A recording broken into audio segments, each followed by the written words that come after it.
The boundless celestial sky stretched out in every direction, bathed in a radiant light that flowed directly from the throne of God.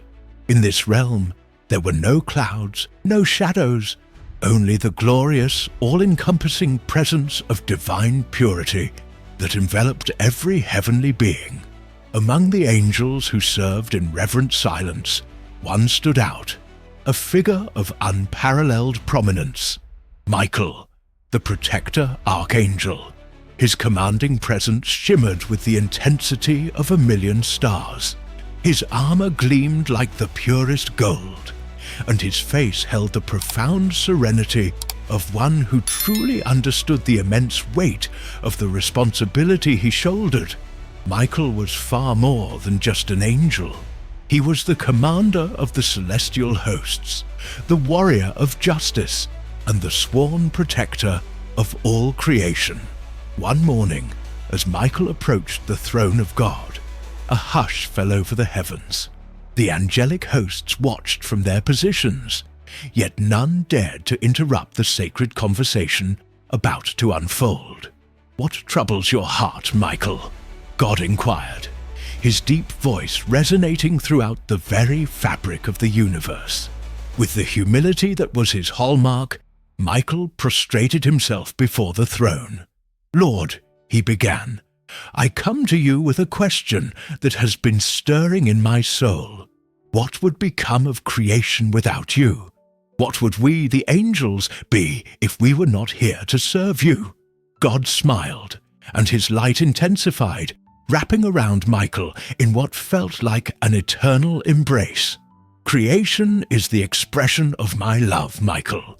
It is my will made manifest, a reflection of all that is eternal and true. You and the other angels were brought into being to watch over it, not merely to serve, but to protect. Your mission is to safeguard order, peace, and justice in everything that exists."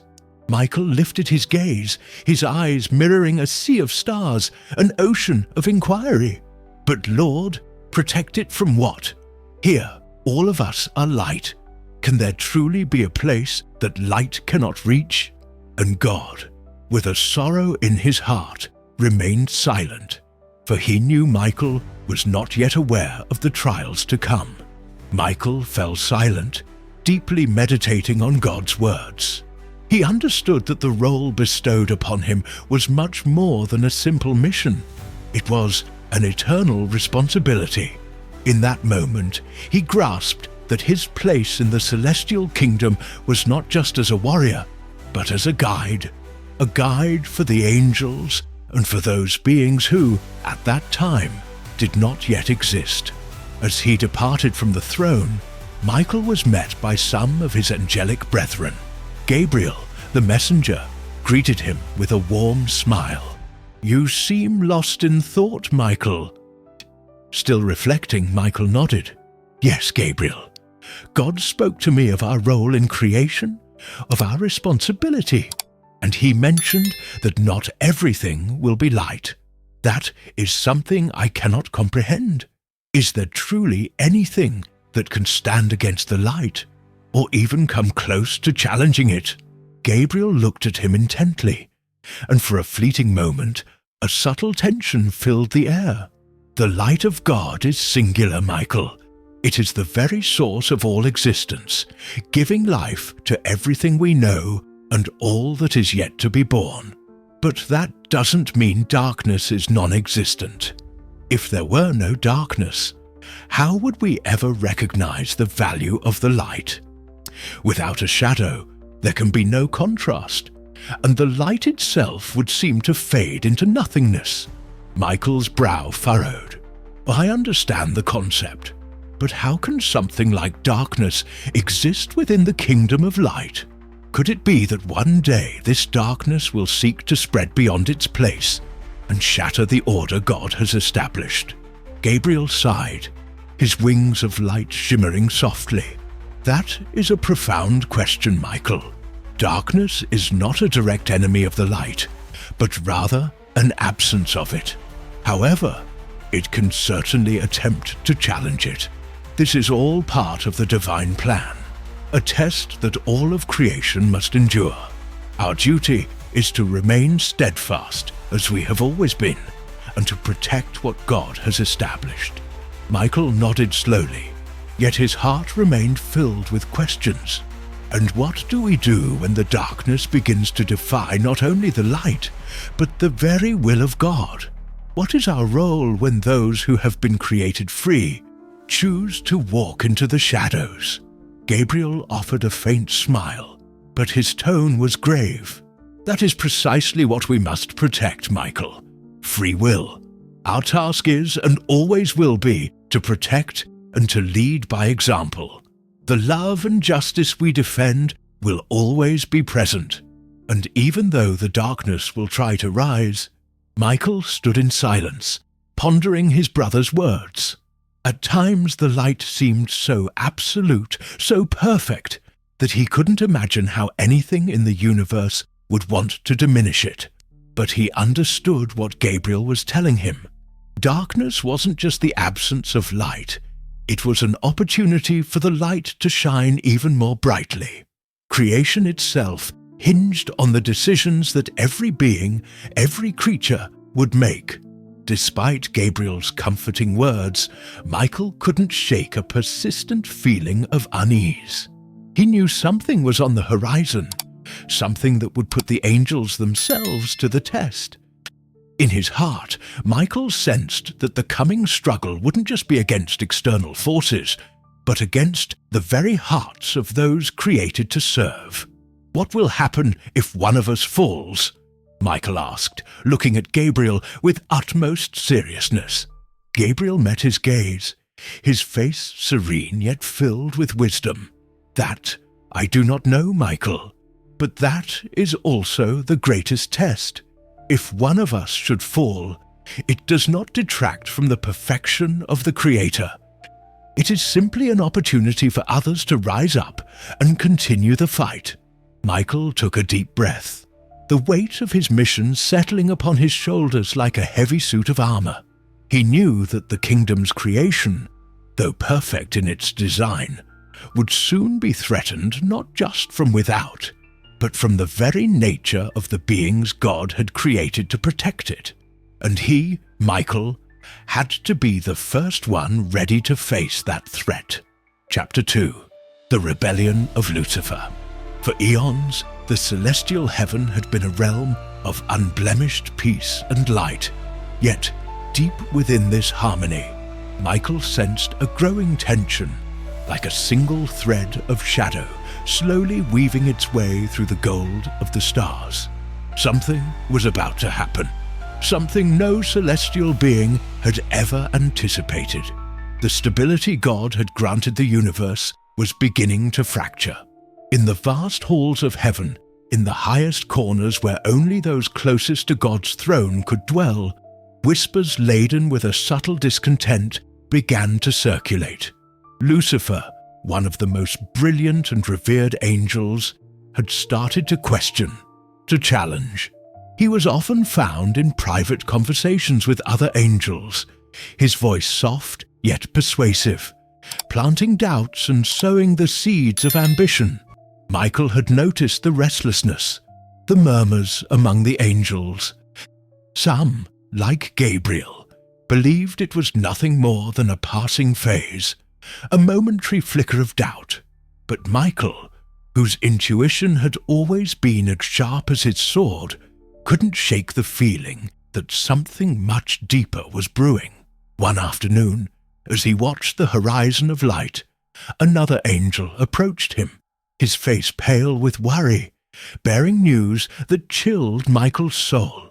"Michael," he exclaimed, "Lucifer has spoken openly. He has gathered many of our brothers and has declared that we should seize what is rightfully ours, that heaven should be under our rule, not just God's." Michael tensed. "How does he dare?" he murmured, though his voice remained steady. "What is he planning? To defy God, the Creator himself?" The answer wasn't clear, but something inside him knew that Lucifer's rebellion was no mere disagreement. It was the dawn of something far darker. The celestial hosts were not only warriors, but also guardians of balance. If even a single angel fell, the entire equilibrium could collapse.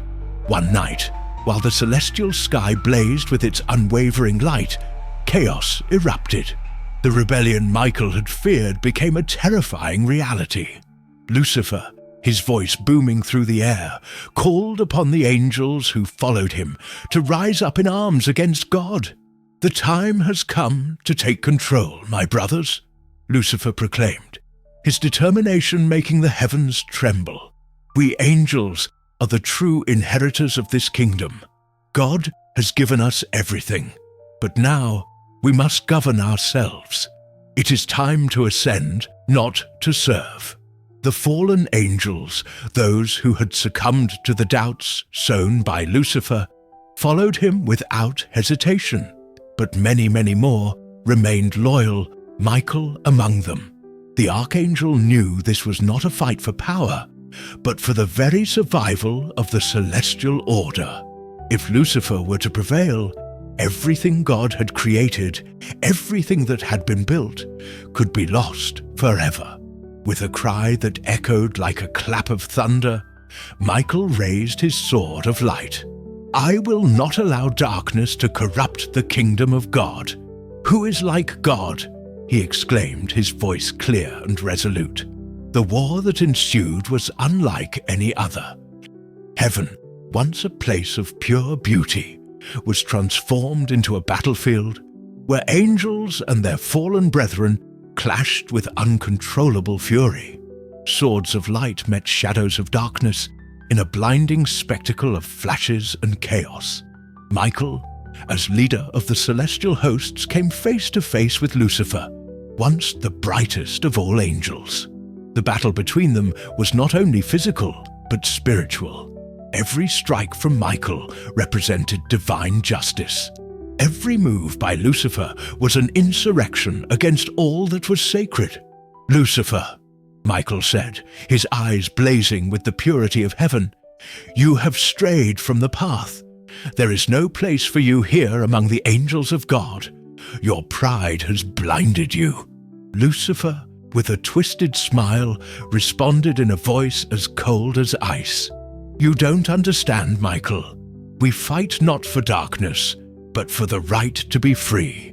You will remain the faithful servant, as always, while we ascend. God has limited our potential, and it is time we take what belongs to us."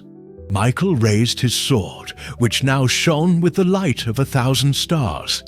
"Your fall is inevitable, Lucifer. No matter how much you desire power, there is nothing greater than the light of God." The struggle raged on for what felt like an eternity.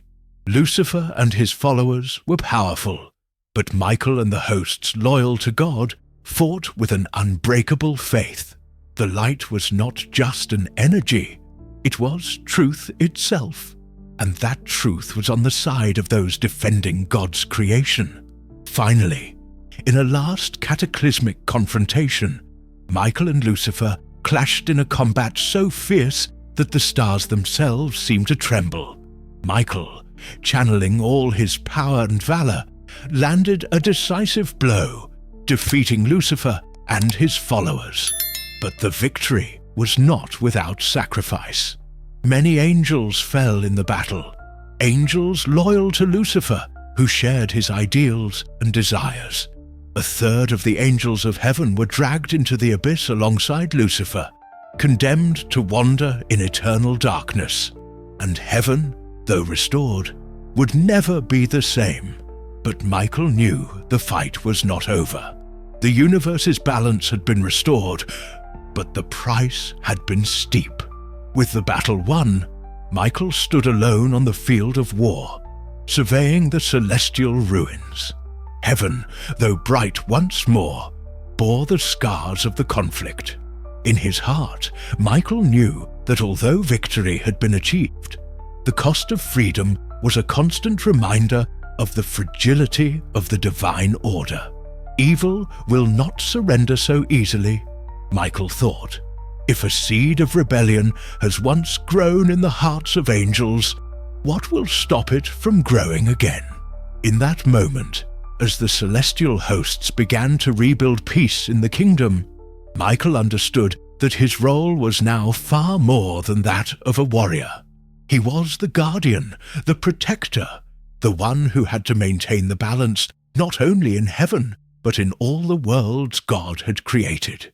The rebellion of Lucifer and the fallen angels had been defeated, but the war, in many ways, was far from over. Michael, with the sword of justice in hand and his heart filled with the wisdom of God, knew his mission would never truly end. As leader of the celestial hosts, his duty was to uphold the light against the shadows, to be the eternal guardian of God's kingdom. The battle for purity and truth would continue, and Michael, the protector archangel, would always be ready to defend what was just and true. Chapter 3. The Creation. Michael found himself once again in the same sphere of light, surrounded by the glory of God's throne. Before him stood Jesus, his Son, his reflection in creation. Together, the three observed what was about to unfold. A new creature was to be created, a being with free will, capable of choosing between good and evil, between light and darkness. A creature made in the image and likeness of God, yet with the liberty to decide its own destiny.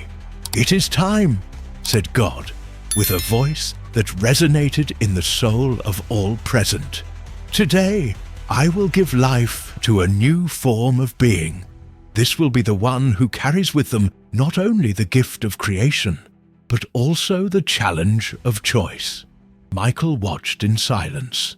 He knew the creation of man was no small thing. He had witnessed every divine work, from each star being born in the vastness of the cosmos to every celestial being taking shape. But this was different. Man would be special, for he would not only be part of creation, but would also have the capacity to reject it. They were beings capable of decision.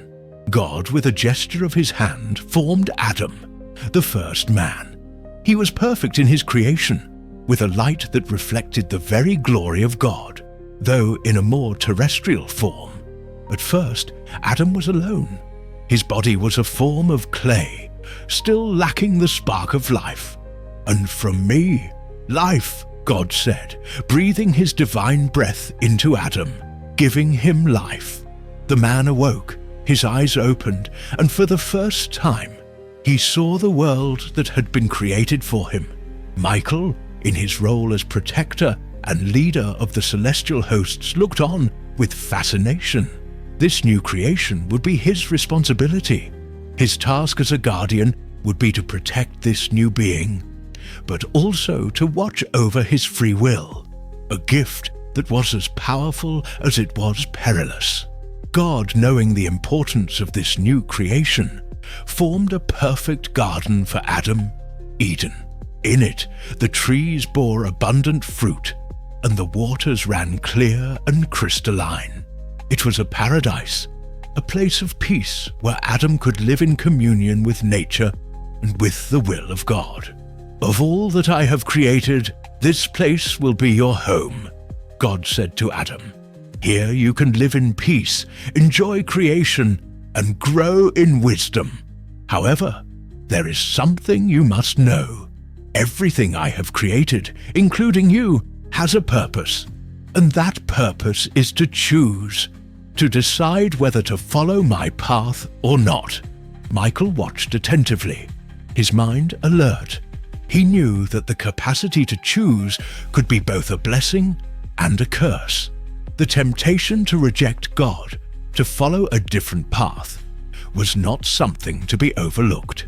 The peace of Eden, however, was not destined to last forever. God had given Adam a clear command.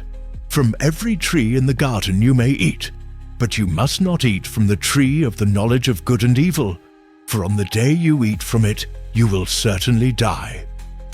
But Michael, as the protector, couldn't help but feel a growing sense of disquiet.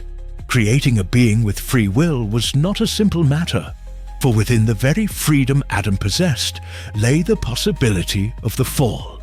Something deep inside him warned that temptation was lurking, that one day someone or something would try to lead humanity astray from the right path. It was then that the inevitable happened. In the center of Eden, where the tree of the knowledge of good and evil grew, the serpent appeared, a creature unlike any other. Though its external form seemed harmless, Michael knew its nature was entirely different. The serpent was Lucifer, who, after being cast out of heaven, had found a new way to sow darkness into God's creation. The serpent, observing Eve, the first woman created by God to accompany Adam, approached her with a soft, deceptive voice. "Why fear the tree of knowledge?" the serpent whispered, its voice laced with venom. "Is it not an act of wisdom to taste what God has forbidden you? You will not die. Instead, you will be like him, knowing good and evil." Michael, watching from a distance, felt a knot of worry tighten in his chest. He knew the serpent was the manifestation of Lucifer, and what was happening was not just a conversation. It was a trap. The serpent wasn't seeking dialogue. It was seeking to deceive, to plant the poison of disobedience in the hearts of humans. Michael, though ever faithful to the divine will, couldn't help but feel troubled. His mission had always been to protect creation, and now he was watching as the serpent tried to corrupt its purest element, man's free will. The archangel felt a powerful impulse to intervene, to stop Adam and Eve from yielding to temptation. "Oh, Lord," Michael murmured in prayer, his voice filled with anguish. "To allow the serpent to plant its lies in the hearts of your children is a grave risk. If disobedience takes hold of them, everything you have created could be undone. We must not intervene." God, in his infinite wisdom, replied with serene peace. "Free will is a gift, Michael. We cannot take it away, not even to protect them. They must choose for themselves, for only in their choice can their love for me be reflected." Michael, though he understood, could not escape the feeling that the fall was inevitable. The temptation of Lucifer, disguised as wisdom, was too great. Adam and Eve, like any creature with free will, had to face their own test. Eve, tempted by the serpent, took the fruit from the forbidden tree and ate it. Then she gave it to Adam, who also ate. In that instant, everything changed. Eden, which until that moment had been a paradise, was filled with an invisible but palpable darkness. The purity of the first humans was shattered. The light that surrounded them began to fade, and a profound emptiness invaded them. Michael felt the fall of man in his very soul. Disobedience had sown the seed of sin, and though Adam and Eve could not see the magnitude of what they had done, he understood it completely. The perfect love of God had been rejected. The test of free will had been met with sin. God, in his infinite justice, could not ignore what had happened. "Adam, Eve," he said with a solemn voice, "why did you disobey my command? Why did you choose the path of darkness when I desired only the best for you?" The consequence was unavoidable. Adam and Eve were expelled from Eden, condemned to live in a world that would no longer be perfect. However, God, in his infinite mercy, gave them a promise. One day, a Savior would be born from among humanity, one who would restore the lost path. Michael observed everything from his position, the weight of responsibility heavy on his shoulders. He had seen the creation of humanity, the purity with which God gave them life, and he had also witnessed their fall. Despite the pain, Michael knew the story did not end there. The struggle for the soul of man was just beginning. God's mercy would always have an answer, and Michael, as their protector, would always be ready to guide them, to defend them, and to fight for their return to the light. Chapter 4. Michael, the Protector Archangel. As time passed, humanity multiplied across the face of the earth. Nations grew and empires rose. God chose a people for himself, named Israel, and told Michael to keep a watchful eye on them, for they would need protection. And Michael assented. The people of Israel had been chosen by God from time immemorial. Starting with Abraham, God established a covenant with the descendants of this patriarch, promising they would be his chosen people, through whom all the nations of the earth would be blessed. But this covenant was not without its challenges. Throughout the centuries, Israel was constantly attacked, persecuted, and threatened by various nations. Yet always, in their darkest moments, Michael was there as the protective hand of God. Over the centuries, I recall, I have witnessed countless battles, but none quite like this one. The invasion by Sennacherib, king of Assyria, found me facing one of my most challenging missions. The people of Israel, under the leadership of King Hezekiah, were surrounded. Jerusalem, their last fortress, seemed on the verge of collapse. The threat was immense. Their army was vast, and their forces seemed unstoppable. When King Hezekiah cried out to God for mercy, I was nearby, watching with a mixture of calm and concern. The pain of seeing my people encircled by the enemy was palpable, but I knew that in moments like these, divine intervention was not just necessary, but inevitable. That night, as the sun set and tension filled the air, I heard the voice of God, as clear as thunder. He had heard the plea of his people. This was not just a battle for the lands of Israel. It was a fight for the very promise he had made to his children. I spread my wings, calling the celestial hosts, and in an instant I descended upon the camp of the Assyrians. Like an unstoppable storm, the force of divine justice was unleashed. In a single strike, 185,000 soldiers were struck down in the blink of an eye. The army of Sennacherib, which had appeared invincible, was left in ruins. The hand of God is greater than any human sword, I thought, as I surveyed the devastation. Those who dared to challenge God were defeated without a single Israelite sword being raised. This act served as a clear reminder to all the peoples of the earth. God is the protector of Israel, and no one can defy his will. Another crucial intervention I witnessed occurred when the three young Hebrews, Shadrach, Meshach, and Abednego, refused to bow to the statue of Nebuchadnezzar. The Babylonian king's decree was clear. Disobedience meant being cast into the fiery furnace.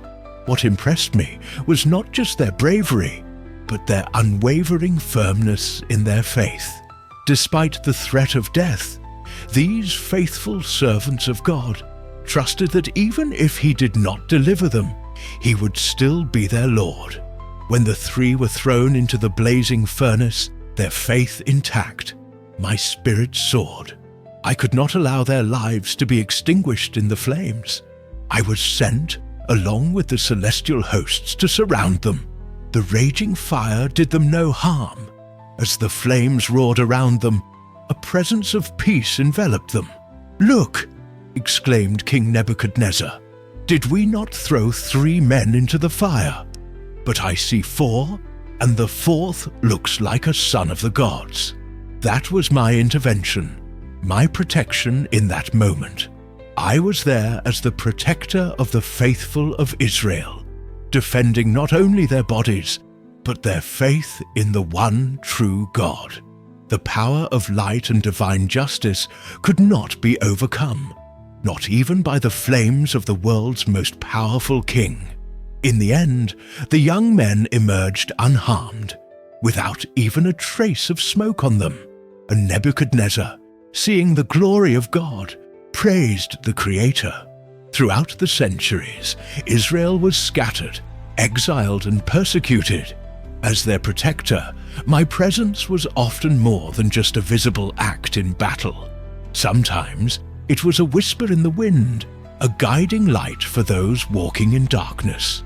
During the diaspora, when the Israelites were dispersed across the globe, some felt abandoned. The people of Israel suffered persecution under empires like the Babylonian, the Roman, and many others. But in every persecution, in every invasion, my mission remained constant: to protect the children of God. Though my presence wasn't always as evident as in the battle against the Assyrians, I was there at every crucial moment.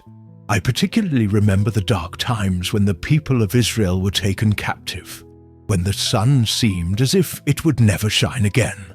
My heart broke to see them, but I also knew that God's promise would not be broken. My intervention in those times was both spiritual and tangible. I guided those struggling to survive, inspired those who needed to maintain their faith amidst the shadows, and always reminded the people of Israel that their restoration was part of the divine plan. The book of Daniel also speaks of a future time, a time when the people of Israel would be in grave distress. The 12th chapter describes a period of tribulation unlike any before it. This moment, marked by desperation and hopelessness, will be one of my most significant interventions. At that time, Michael, the great prince who protects your people, will arise. There will be a time of distress such as has not happened from the beginning of nations until then. But at that time, your people, everyone whose name is found written in the book, will be delivered. As the protector of Israel, my mission in this time will be more crucial than ever. I will be there in the darkest moments, fighting against the forces of evil that will rise against the people of God. The purpose is clear. Israel will be delivered, and although the enemy will be powerful, victory is assured under God's direction. Not all moments of my intervention are as visible as the great battles of history. Sometimes my work is quieter, more internal, protecting those in the constant spiritual struggle. The faithful of Israel, who have been persecuted, scorned, and stripped of everything, find in my presence a constant refuge. In times of darkness, when the people of Israel seemed lost, my role as a spiritual protector is crucial. I help to strengthen the faith of those who, in their pain and suffering, need reminders that they are not alone.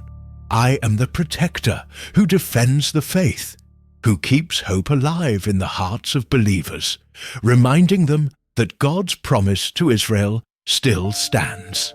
Chapter 5. The dispute between Michael and Lucifer over the body of Moses. In a remote and hidden place, far from the reach of human eyes, lay a secret piece of ground, a tomb without a name, without any trace to indicate its significance. In the heart of this vast darkness, two presences confronted each other, their forms barely outlined by the faint moonlight. A radiant and majestic figure stood upon the arid soil. Michael, the archangel, the great prince, had been summoned to this place. His imposing wings remained folded, but his fixed gaze and upright posture reflected the gravity of his mission. Facing him, a dark shadow, twisted by malevolence, awaited his move. It was the accuser, the Prince of Darkness, who had come to claim something that did not belong to him. Michael had witnessed many battles, fought in celestial wars, and defended creation itself. Yet, this was a different kind of battle. There were no swords or war cries, only a silent struggle for something far beyond what mortals could comprehend. The body of Moses. The voice of the adversary shattered the night's silence. It was deep, resonant, like an echo of centuries of darkness. "The body of Moses is mine, Michael. God buried him in secret, but that doesn't mean he is beyond my reach. I have always known his corpse holds something that it shouldn't, a soul that has left the earth, but can still hold influence. If you hand it over to me, I will use it, and you will be powerless to stop me." Michael, undaunted, replied with a calm that only a divine being could possess. "It does not belong to you, Satan. The body of Moses is sacred, as is everything that pertains to the will of God. You have no power over what God has decreed. No matter how many times you try to corrupt it, what is in his hands will not fall into yours." A long silence settled, but the air was thick with tension. The echoes of the story of Moses, the man chosen by God to free his people, his death on the summit of Moab, just short of seeing the promised land, and the mysterious way God buried him so no one knew the location, all seemed to bear an inexplicable weight in this confrontation. The adversary moved, taking a step toward Michael. His dark form blurred into the shadows, but his voice was clear and venomous. "Why such zeal for a mere body? Moses was great, yes, but his time has passed. Do you think his remains still hold any value? Or do you fear that what he represented could be used for something greater, something darker? Do you still fear that his story could alter the course of things?" Michael looked at him steadfastly, though the temptation to respond, to seek a direct confrontation, was strong. He knew that in this moment, judgment was not his to make. He could not act on his own will. He was only following God's command. The archangel, firm in his mission, raised his voice to assert his position. Moses was chosen by God, not so his remains could be used as a trophy, but so his example would live on for generations to come. This body holds the end of an era, the testament of a divine covenant, and though you try to corrupt it, it will never be yours. God guards it in his memory and in his eternal plan. The adversary smiled, but it was a smile that did not reach his eyes. On his lips, mockery and rage mingled. "You are always so faithful, Michael, so certain in your mission. But remember this, even angels are not immune to the tests God sets for them. This is a test for you as well. Do you truly believe you can maintain this balance? Do you honestly think that in the end, you and your hosts can preserve the purity of everything God has created? You are not the master of the will of men. Have you forgotten, Archangel? The fall of the angels was only the beginning." Michael showed no sign of wavering. The adversary could speak with his charms and his shadows, but Michael understood something his enemy never would. It didn't matter what he said. What truly mattered was what God had decreed. And in this case, God's will was clear. "I am the master of nothing, that is true, but I am in the service of the one who is everything, and this body will be protected. What is sacred, what has a divine purpose, will not fall into your hands." The battle was not physical, but spiritual. The confrontation over the body of Moses was, in many ways, a battle for the very soul of humanity. What would happen if the adversary gained access to Moses' remains? He could have used that power to corrupt the memory of Israel's liberation, to twist history itself. But Michael knew that while evil might try to manipulate history, the truth could never be permanently distorted. Michael took a step forward, extending his hand towards the adversary. A glow of light emanated from his being, illuminating the darkness that surrounded them. In that instant, the presence of God became so palpable that the shadows dissipated, if only for a brief moment. "The Lord rebuke you, Satan." Michael said, his voice filled with divine authority. A clap of thunder echoed from the heavens, and the adversary, who had been advancing with confidence, stopped dead in his tracks. Something invisible pushed him back, as if an indescribable force was pressing upon him. The air grew dense, as if the entire weight of the universe was bearing down on him. The adversary snarled. His figure contorted, but he could not advance. He knew he could not directly challenge the will of God. So, without another word, he retreated, his shadow disappearing into the darkness. The dispute was over, at least for now.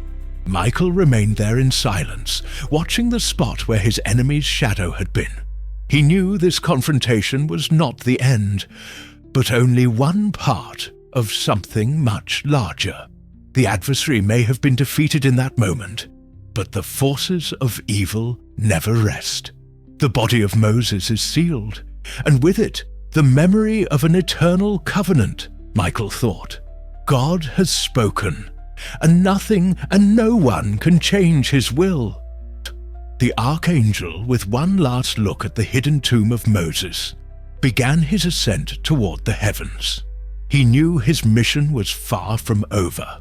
In the vastness of the universe, God's plans continued to unfold, and Michael, ever ready, would be there, defending the sacred and fighting against those who seek to corrupt the divine. Chapter 6. Michael in the Apocalypse.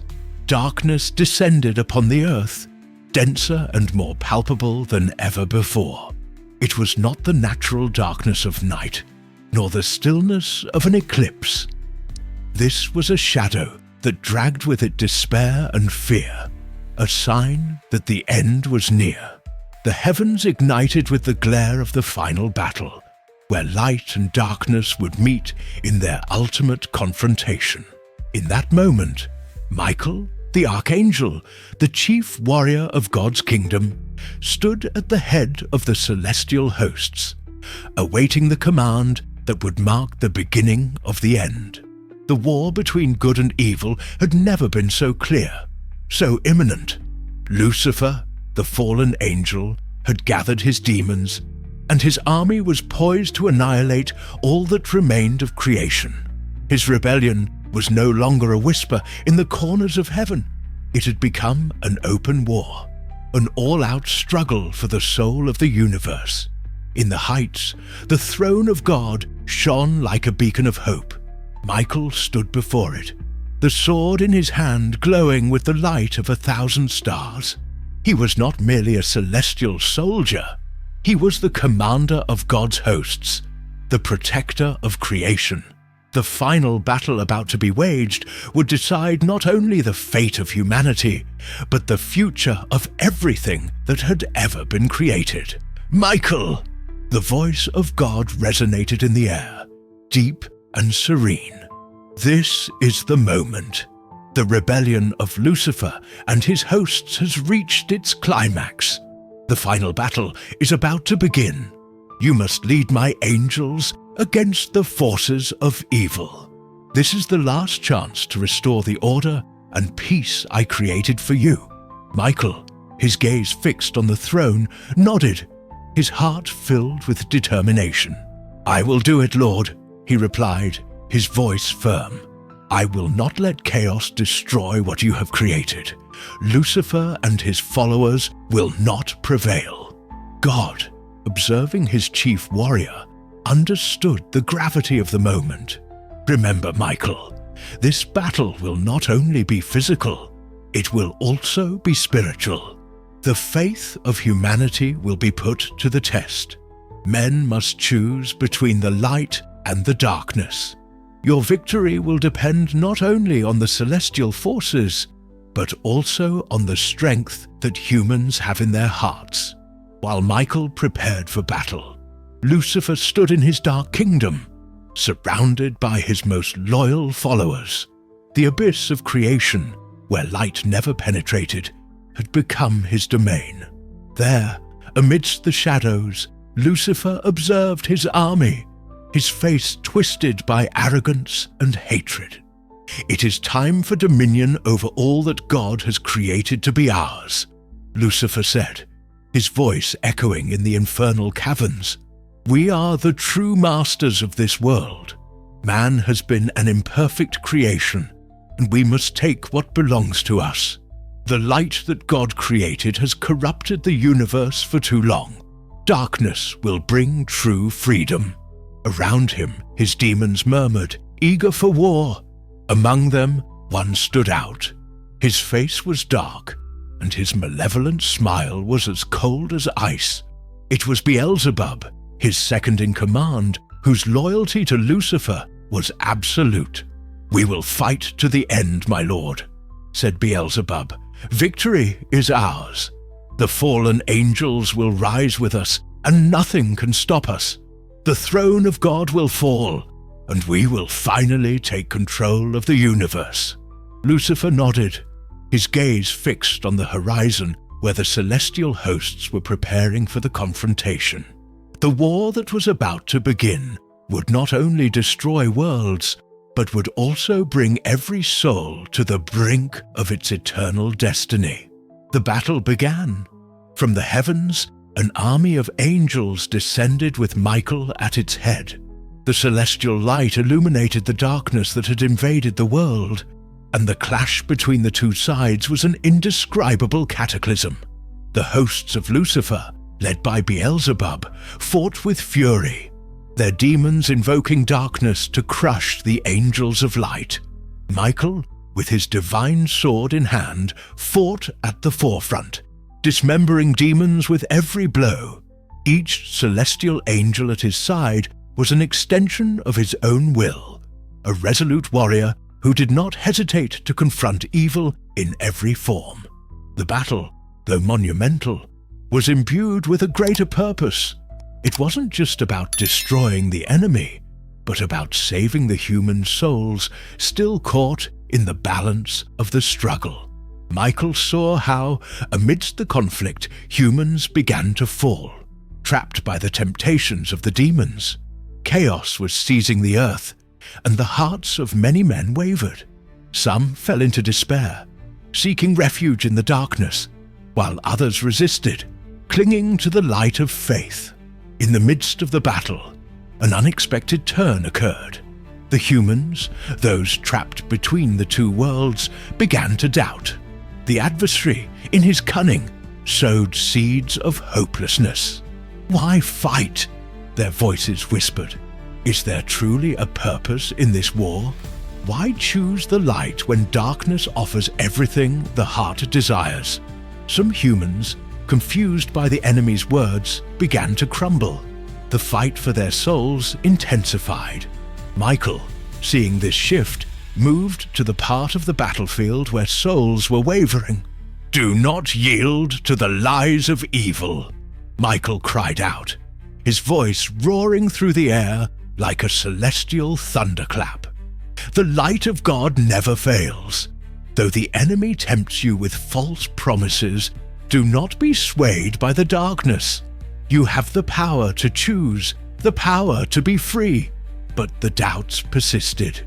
Those who had begun to fall under the influence of evil started to turn against those still fighting for the light, doubting their own faith. Michael the Archangel is a celestial figure who has transcended the simple image of a divine warrior to become an eternal symbol of strength, loyalty, and purity.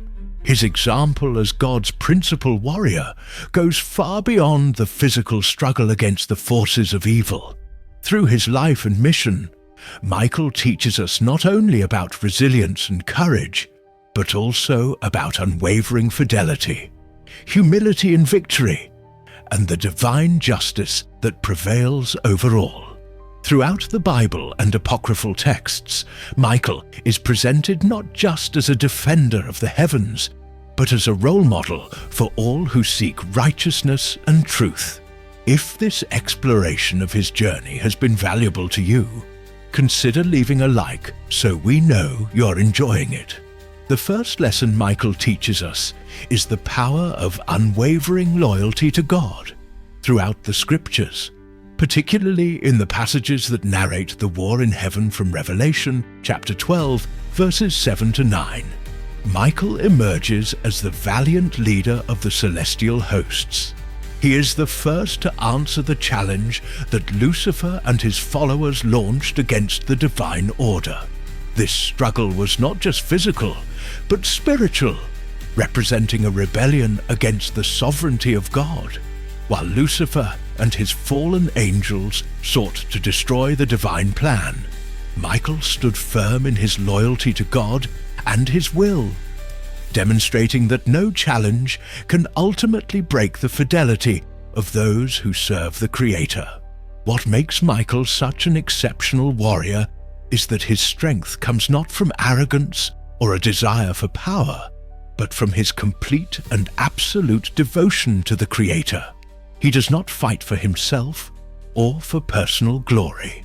Every action he takes, every battle he wages, has a single purpose: the preservation of divine order and the protection of those who remain faithful to God. His example reminds us that true strength is found not in imposing our will, but in aligning our will with God's. Michael's unshakable loyalty to his Creator is a lesson that resonates through the ages, teaching us that no matter how great the difficulties or enemies we face, our true strength lies in our ability to remain faithful to what is just. Michael is not only a faithful warrior, but also a warrior of immeasurable courage. The Apostle Jude mentions a particularly intriguing scene where Michael confronts the adversary in a dispute over the body of Moses. In that account from the first chapter of Jude, verse 9, Michael does not respond with anger or violence. Instead, he relies on God's authority to rebuke the evil one, showing that true courage lies in knowing when to fight and when to surrender to God's will. In this story, Michael acts with a courage not measured in terms of brute force or aggression, but in the wisdom of recognizing that the battle he faces is not just physical, but spiritual. This confrontation with the adversary is a display of humility and courage in its highest form. He knows that although he possesses the power to destroy his enemy, he prefers to let God's will direct the outcome. This act of spiritual courage teaches that the true warrior not only faces challenges with bravery, but also trusts in divine direction, without being carried away by rage or desperation. Michael confronts one of the greatest enemies in the universe, a being who rebelled against God himself, and yet his faith remains intact. Michael's confidence in divine justice and his bravery to fight for what is right are a testament to the power of inner courage that resides in faith. He not only fights against evil, but represents the conviction that in the end, God's justice will prevail. He teaches us that, like him, we must face challenges with courage, and with the assurance that even though our own strength is limited, the will of God will always guide the final result. As the leader of the celestial hosts, Michael is also the defender of divine justice. He doesn't just combat the forces of evil, he embodies the struggle for good, for truth, and for the order that God has established. In the fight against Lucifer, Michael isn't just facing a rebel seeking to usurp God's throne. He is fighting for the preservation of light in a universe threatened by darkness. Michael's role in the book of Revelation underscores his divine mission to preserve order in creation. In this final battle, the struggle is not just for dominion over heaven, but for the protection of all souls who remain faithful to God. Michael's victory over the dragon and his demons marks the restoration of balance in heaven and on earth, a victory that ensures that although evil may have its moment of power, in the end, divine justice will triumph. Michael's example teaches us that true strength lies not just in defeating our enemies, but in defending what is just. It reminds us that being warriors of light doesn't mean fighting for personal power or glory, but being willing to sacrifice our comfort for the truth, even when it means facing the greatest powers of darkness. Michael's strength lies in his ability to stand firm, without wavering in the fight for justice, never being diverted by the lies or promises of evil. Throughout history, Michael has been an example of what it means to have an unshakable faith in the goodness and justice of God. He doesn't act on his own or seek personal glory. He is God's instrument for restoring order, peace, and justice in a chaotic universe. This total trust in God is what gives him his power and his purpose. What do you find most inspiring about Michael's character? Let us know in the comments below. The example of Michael shows us that true strength comes not from our own will, but from our willingness to be instruments of the divine will. Like Michael, we must be warriors, not only in the fight against evil, but also in our readiness to trust completely in God, knowing that He is in control of all that is to come. Michael's strength is not just a reflection of his physical power or his skill in battle, but of his unwavering faith in God's plan. Michael the Archangel is the perfect example of an unbreakable warrior, a model of loyalty, courage, justice, and faith. His story, both in the heavens and on earth, is a testament to what it means to be a defender of the light, a protector of the truth, and an instrument of the divine will. In his ability to fight with courage, to defend what is just, and to maintain his faith in the darkest moments, Michael shows us that true strength is not just physical, but spiritual. By following his example, we learn that the fight for light and justice never stops. That even when we face the greatest challenges, we must press on with the certainty that in the end, victory belongs to God. The strength of Michael is the strength of all who choose to walk in the light, who choose to resist the shadows of evil, and who trust that in the end, divine justice will prevail. We often think of justice as something that must be imposed by human beings. But true justice does not depend on our actions, but on a higher divine order that has a broader perspective than ours. It's like a perfect clock. Every gear has its moment and its reason for being, even if we don't always understand how they connect. When reflecting on divine justice, it's important to understand that it doesn't always manifest immediately. It can be subtle, like a seed that grows slowly, but it always arrives with the certainty that every act has a just consequence. It's not about punishment, but about balancing chaos with harmony. Every life, every action has a purpose in this grand cosmic design. Divine justice reminds us that although evil may seem to prevail at times, there will always be a force that restores balance, allowing truth and good to triumph in the end. If you enjoyed this video and want to see more content like it, join our community at True Light by subscribing and hitting the notification bell. Know someone who needs to hear this message? Share this video and help it reach more people. Michael, may God bless you.